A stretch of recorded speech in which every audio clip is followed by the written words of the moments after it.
Hola, soy María Ramos y esto es Cómo Comemos, un podcast donde analizamos cómo se producen los alimentos y qué impacto tiene lo que nos llevamos a la boca.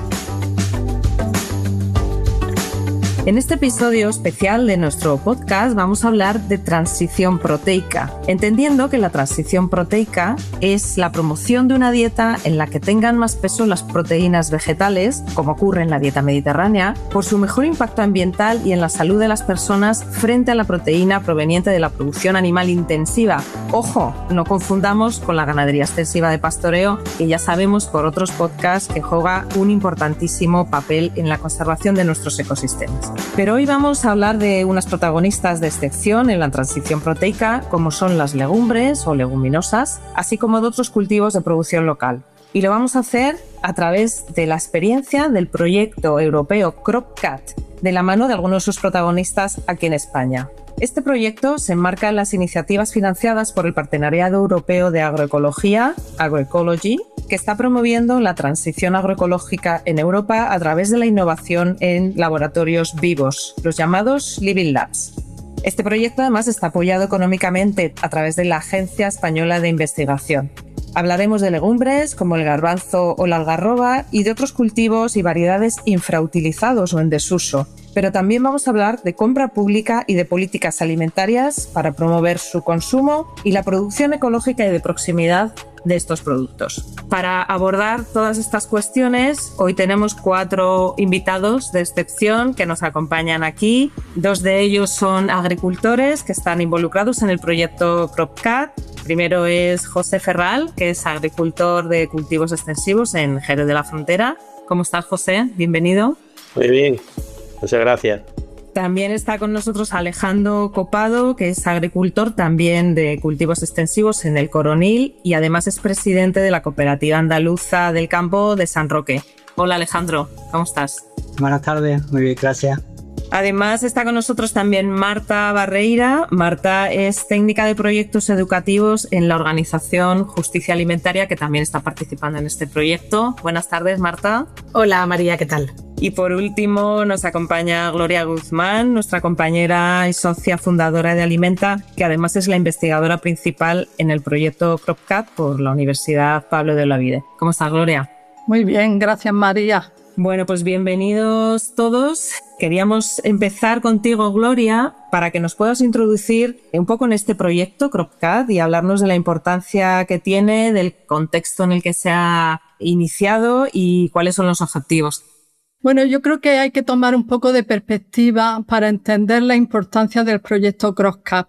Estamos hablando de cultivos extensivos, que son cultivos como el trigo, el garbanzo, cebada, girasol, otros cereales. Y tenemos que entender que este es un cultivo en crisis dentro de una agricultura y ganadería general en crisis, pero este sector está muy afectado.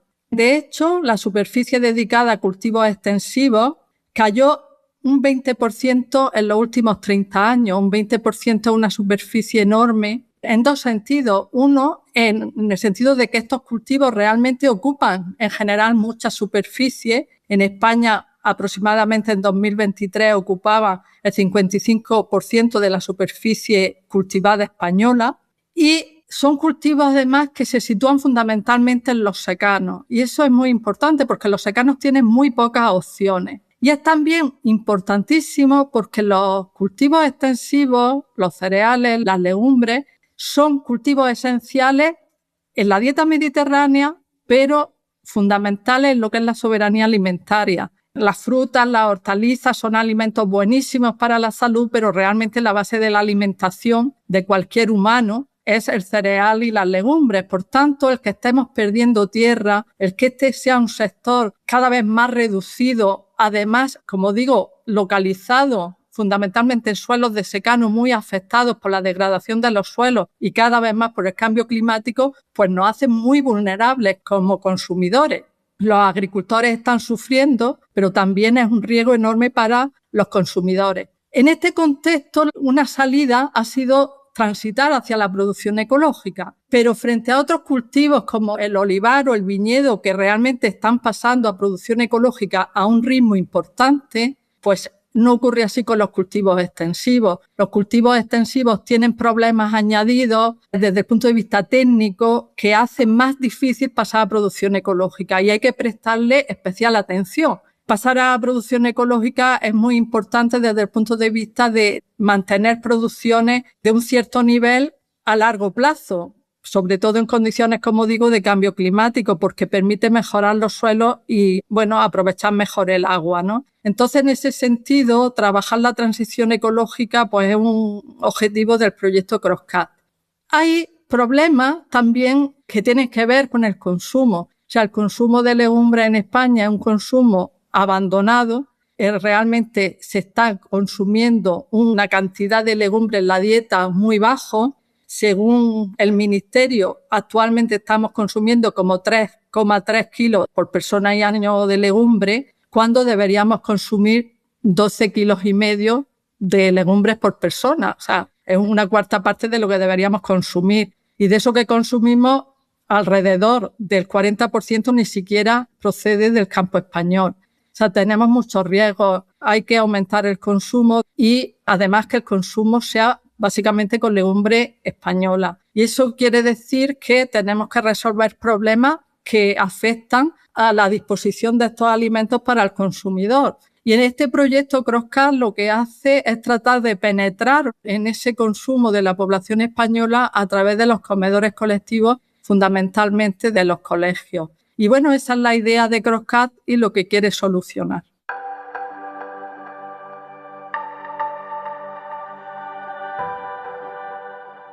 Muy bien, gracias, Gloria. Pues queda clara la necesidad de seguir impulsando el consumo de legumbres ecológicas y también de la producción en España, ¿no? Porque tenemos mucha dependencia todavía de importarlas. Entonces, aquí entran de lleno los protagonistas de la producción, que son los agricultores, y quería dirigirme a los dos que nos acompañan hoy aquí. Podemos empezar contigo, José, por ejemplo. Si nos puedes contar primero a qué dedicas tu finca y luego cuáles han sido tus motivaciones para entrar en el proyecto CROSS-CAT. ¿Qué pretendías?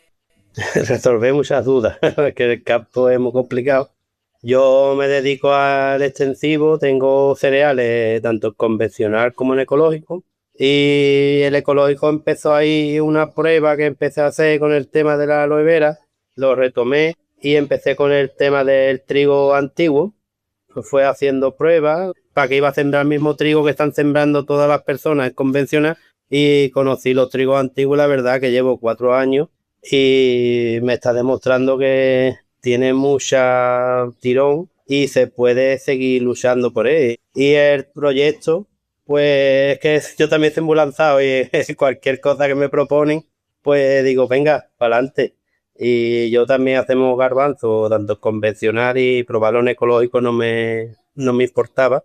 Y creo que es otra apuesta ahí, porque yo lo que hago es siempre hacer barbecho de habas y probar los garbanzos, pues creo que también es otra actividad más que se puede llevar en el transcurso de la agricultura. No le encuentro un problema, ¿no? Ampliar las rotaciones con más leguminosas. Menos mal que hay agricultores que les gusta probar como a ti, ¿eh? Y tú, Alejandro, ¿a qué dedicas tu explotación y cuál fue tu motivación para participar aquí? Bueno, es una explotación familiar y básicamente son buenos cereales, trigo duro, cebada, triticales, con rotación básicamente con girasol y algo de leguminosas porque lo imponía la PAC, aunque que era el 5% de leguminosas que normalmente se han sembrado o guisante o obesa con fin forrajero. Y bueno, yo entré en la agricultura ecológica por el olivar, que es el cultivo leñoso, que es para la agricultura ecológica. Yo creo que se puede introducir muy bien. Yo me metí en ecológico de una forma sucesiva. Primero fue por motivos un poco ambientales, porque tenía problemas de erosión en la parcela que son con pendientes pronunciadas. Y empecé con las cubiertas vegetales, me fui metiendo en cubiertas ya completas, prescindiendo de herbicidas, hasta que, prescindo totalmente de químicos y ya me meto en certificación ecológica. El paso a los cereales, lo que ha dicho Gloria es cierto, el cereal, tenemos un problema de rentabilidad tremendo con el cereal. Hoy día los trigos duros que antes se veían en la campiña sevillana cada vez se van reduciendo más. La cosecha de trigo se la llevan completamente los gastos.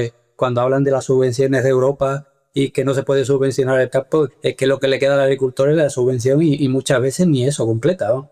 Entonces, entrar en el proyecto, pues bueno, cuando me entero a través de la cooperativa de la posibilidad de sembrar variedades de trigos ancestrales que no necesitan herbicidas, que son más económicos, los costes son menores que la rotación con leguminosas. Yo creo que el proyecto es eso, es una alternativa al problema que tenemos con los cereales. Por lo menos en la campiña sevillana lo tenemos clarísimo, que no podemos seguir como estamos con esos costes, esos insumos tan altos y con unas producciones cada vez más bajas, ¿no?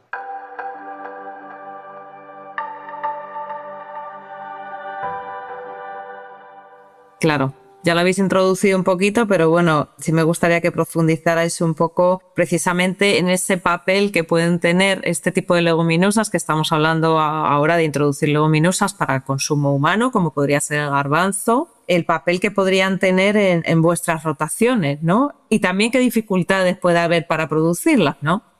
Hombre, el problema de las leguminosas, por lo menos aquí en Cádiz, es el tiempo también, porque algunos años hay muchas enfermedades que le entran y cuesta trabajo en el convencional intentar llevarlo para adelante, con que en el ecológico, sin poder aplicarle tratamiento, pues va a costar mucho más trabajo. Pero vamos, yo llevo ya aquí desde que, como ha dicho Leandro, desde que empezó lo de la paz del 5%, llevamos plantando garbanzo. Intentamos echarle los menos tratamientos posibles porque el gasto de los productos incrementa mucho. Entonces, muchos años intentamos no echarle tratamiento ninguno, sino lo expresamente que hace falta para controlar la enfermedad que te va a afectar después a la venta.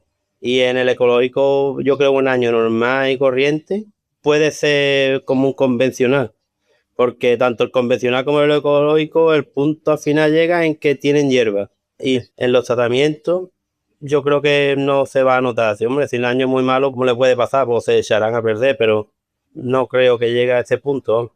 Yo lo veo viable. Al final es que converge en que este año tenemos el problema de que tanto el convencional como el ecológico tenemos hierba. Y al final te vas a encontrar el mismo problema. Mucho más gasto en el convencional que lo que va a tener el ecológico. Eso es, bueno, y en CropCat también estáis mirando la forma de cultivar las leguminosas en ecológico de la mejor manera posible, ¿no? De la manera que sea más rentable. Alejandro, ¿tú cómo lo ves el tema del uso de las leguminosas en las rotaciones, también desde el punto de vista de la fertilización o económicamente, o cómo ves tú la ventaja? Claro. Antiguamente se decía que las parcelas que se sembraban de leguminosas, la rentabilidad la tenías al año siguiente, porque te deja un barbecho magnífico para el cultivo del año siguiente. Siempre que estás en ecológico, tienes el temor de que te entre alguna enfermedad en el cultivo y que no tengas las herramientas químicas que tienes en el convencional. Yo lo que estoy viendo este año es que, a pesar de toda la lluvia y de que es un año complicado, hierba hay muchísima, porque tienen mucha hierba, pero lo que sí veo es a la mata de garbanzo la veo muy bien, y la veo sana, y la veo que ha echado muchas flores, y que tiene muchas vainas, y entonces no sé cómo va a rematar, pero está claro que siempre hay inconvenientes. El problema de la hierba no es solo que compita con el cultivo, sino que también después, a la hora de la recolección, pues manche el garbanzo, y eso suponga una merma a la hora de la venta y de los precios de venta. Pero bueno, yo quitando eso, pues creo que no le veo mala pista a lo que tengo de garbanzo.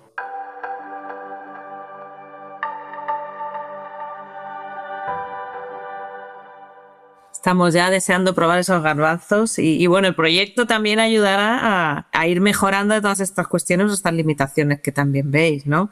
CropCat también va a vincular la parte productiva en la que estáis involucrados vosotros con la parte del consumo de legumbres ecológicas en comedores escolares. ¿Cómo creéis vosotros como agricultores que esta compra pública de los garbanzos para estos colectivos, por ejemplo los comedores escolares en Andalucía, os va a poder beneficiar?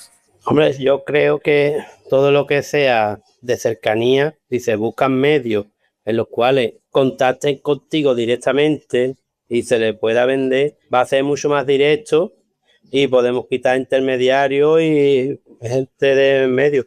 También lo que tiene que tener los comedores y el que vaya a comprar productos ecológicos, por ejemplo, hablando de garbanzo, el que esté manchado, que tenga algunos boquetitos. Hay que dejar un poco el pensamiento de que un garbanzo perfecto, que te entra por los ojos, siempre hay un poco más de problemas. También creo que si se sembrasen unas variedades las cuales fuesen más resistentes a las enfermedades, podría ser que llegase mucho mejor el garbanzo que a lo mejor, por ejemplo, un garbanzo pedrocillano, cualquier garbanza que es más complicada, que sí tiene muchas más enfermedades. Vamos a ver que apostar que hemos sembrado, el crema, que también son garbanzos más fuertes que aguantan mucho más las enfermedades, y después para comer no se nota, ¿no? Son un garbanzo blando y están buenos. Y yo creo que también habría que intentar que la misma certificadora o cualquier empresa diese facilidad a los comedores para poder dar tu contacto. Haya una red pequeña en las provincias o en las zonas más cercanas, porque es muy complicado también. ¿A dónde vas tú también con pequeña cantidad? Para llevarla a cualquier sitio, al final te está costando el dinero si es fuera de tu provincia. Contra más cercanía es mucho más factible. Se pueden intentar barata coste también, porque ya estás ganando.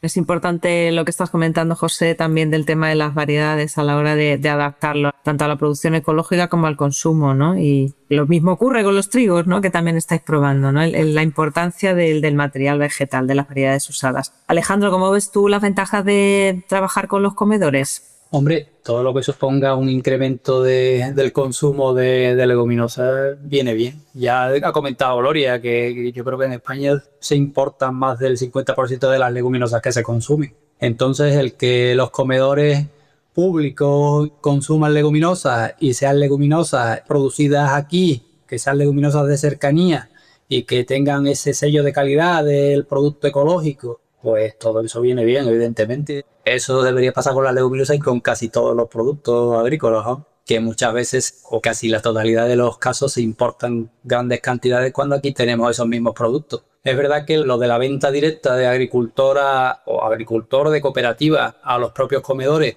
yo creo que debería facilitarse. No sé la regulación sanitaria que hay, la desconozco. No sé si te ponen más o menos trabas o tienes muchas dificultades para hacerlo, pero lo que sí debería es agilizarse, establecer una red de productores ecológicos que puedan suministrar directamente a esos comedores. Ya tenemos la certificación del ecológico, o sea que pasamos por una serie de auditorías para conseguir el certificado ecológico. Entonces, yo creo que ya tiene las suficientes garantías sanitarias. No sé realmente qué requisitos pondrían para esa venta directa del agricultor a los comedores, que sí es verdad que evita el pago de intermediarios y que supondría un mayor beneficio para el agricultor. También hay que ver cuál es el precio que se paga por ese producto. En España casi que no hay un diferencial claro del producto ecológico con el convencional. En muchos casos hay una diferencia mínima. Pasa como el aceite, que la diferencia entre un aceite ecológico y uno convencional a veces es ridícula, ¿no? Tampoco creo yo que deba ser mucho más alta, pero sí que haya un diferencial. Entonces, yo creo que influye todo eso. El que haya mayor consumo, el que se fomente la venta del consumo de productos de cercanía, que se facilite esa venta, todo eso facilitará el que se siembren más leguminosas, ¿no?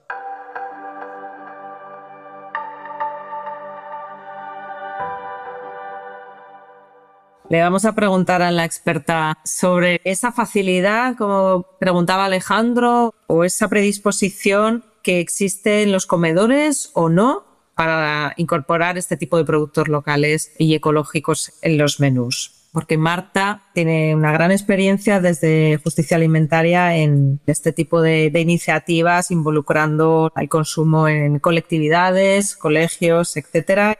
Pues mira, es una muy buena reflexión y una gran pregunta. No es complicado siempre y cuando, y aquí está el eje de la cuestión, siempre y cuando ese comedor sea de gestión directa. Es decir, haya un equipo de cocina, un personal de cocina que junto con la dirección del centro, con el consejo escolar, con la comisión de comedores donde puede estar integrada la AMPA o la AFA, bueno, pues toman decisiones y actúan en relación con lo que se come en el comedor. Efectivamente, tiene que seguir unos cauces de legalidad para que haya un mínimo de garantías a nivel de nutrición y de salud, obvio, pero no son complicadas. El problema no es este. Por parte de algunos centros educativos sí que existe disposición, ¿no? Yo creo que ya hay un gran consenso médico, de salud, nutricional y ecológico en que es necesario, y yo diría urgente, reducir la ingesta de proteína de origen animal e incrementar la ingesta de proteína de origen vegetal. Y los centros educativos son una buena vía para hacerlo por lo que estáis comentando del tema de la gestión directa y el consumo local, pero también desde el punto de vista de lo que puede aportar como educación alimentaria. ¿Cuál es el problema de esto? Es que los comedores escolares sean de gestión directa. En los colegios donde existe este modelo de gestión, que es lo normal, que es lo que existía cuando éramos chiquitos y chiquitas, en los coles olía a comida y había gente cocinando en las cocinas, en esos centros educativos es relativamente sencillo. Tiene que haber unos mínimos de rigor pues, para responder a unas necesidades de salud y de nutrición, pero son perfectamente alcanzables, no hay ningún problema con esto.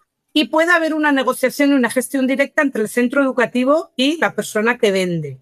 Vía cooperativa, vía venta directa. Esto existe, hay experiencias que están funcionando. En el proyecto CropCat estamos colaborando con algunos centros educativos a los que les hemos propuesto, se han sumado y no hay ningún problema. El problema es que solo el 18% de los comedores de los centros educativos de Andalucía son de gestión directa. El 82% restante, es decir, 1.500 centros educativos, están en manos privadas, están en manos de 6 empresas prácticamente. Cada una de ellas gestiona cientos de colegios. No son empresas locales, pequeñas, cercanas, accesibles, con las que también se podría negociar en un momento dado. No es así. La realidad es que son macroempresas que no cocinan, sino que producen de forma industrial alimentos y que, por supuesto, no se van a estar preocupando de comprar un puchito de garbanzos aquí, un puchito de garbanzos aquí y un puchito de garbanzos aquí. Van a traer lo que sea más barato de la forma más rápida en grandes cantidades. Entonces, con ese modelo, y que va creciendo, porque hace 10 años estos datos eran menos malos de lo que son ahora, ¿no? Con este modelo se hace muy complicado. Aún así, hay 314 centros educativos de gestión directa en Andalucía. Estamos trabajando en algunos de ellos y yo estoy segura de que en esos centros va a haber una gran disposición y una gran apertura.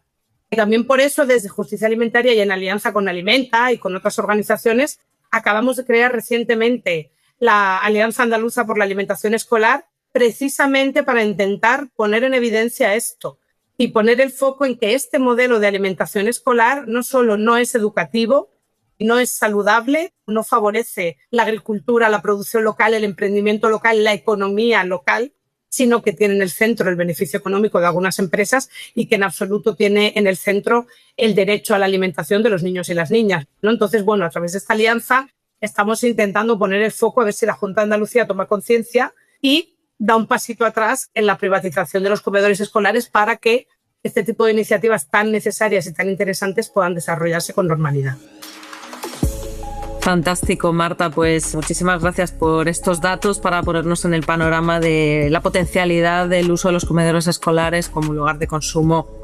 Entonces, Gloria, ¿tú qué ideas principales te quedarías, ¿no? o querrías lanzar también con idea de que otros agricultores se pudieran animar a introducir este tipo de especies en sus rotaciones? Bueno, yo diría en primer lugar que en el contexto actual, tanto climático como económico de la agricultura, hay que cambiar el rumbo. Y cambiar el rumbo implica no que vengan a decirnos qué es lo que tenemos que hacer, sino en establecer alianzas que de alguna manera vinculen a los agricultores y a los consumidores en un cambio de modelo, que salgamos todos beneficiados. Como población consumidora, que somos todos, cada vez hay más problemas vinculados a la mala dieta, entre otras cosas, por el uso de insumos químicos, pero no solo. Y por otro lado está el drama real de la desaparición de la agricultura y la ganadería familiar en España. Entonces, el rumbo hay que cambiarlo. Las alianzas, como digo, entre consumidores y agricultores y ganaderos es casi el único camino para solucionarlo. Evidentemente, haciendo presión para cambiar las normas que hacen que estemos en esta situación, ¿no? Y yo creo que desde este punto de vista es importante proyectos como CrossCap. ¿Por qué? Porque ejemplifican un modelo nuevo de investigación y acción, que son los laboratorios vivos. Los laboratorios vivos vienen a significar que la investigación no se hace en las universidades o en los centros de investigación completamente alejados de la realidad del campo. Hay que construir de forma cooperativa, en diálogo, como habitualmente se dice, en diálogo de saberes. Es decir, aquí los investigadores aportan un conocimiento experto a través de la ciencia, pero evidentemente los productores son los que saben del campo. Por ejemplo, trabajar con la AMPA y con los directivos de los coles, y los cocineros pues son los que saben de cómo llevar ese alimento a los niños. Entonces, este tipo de proyectos de laboratorios vivos creo que tienen un plus desde el punto de vista de aportar a la sociedad y a la transición hacia un sistema agroalimentario pues más sostenible, que es lo que buscamos. Bueno, pues quiero agradecer a los 4 muchísimo las aportaciones que nos habéis hecho para acercarnos a este proyecto CropCat. Esperemos que muchos más agricultores y muchos más comedores escolares también se animen a seguir el ejemplo de lo que estáis haciendo desde ya a través del proyecto CropCat. Esto ha sido Cómo Comemos, el podcast de Alimenta. Entra en alimenta.com y date de alta en nuestro boletín, donde compartimos más propuestas para una transición alimentaria saludable, sostenible y justa.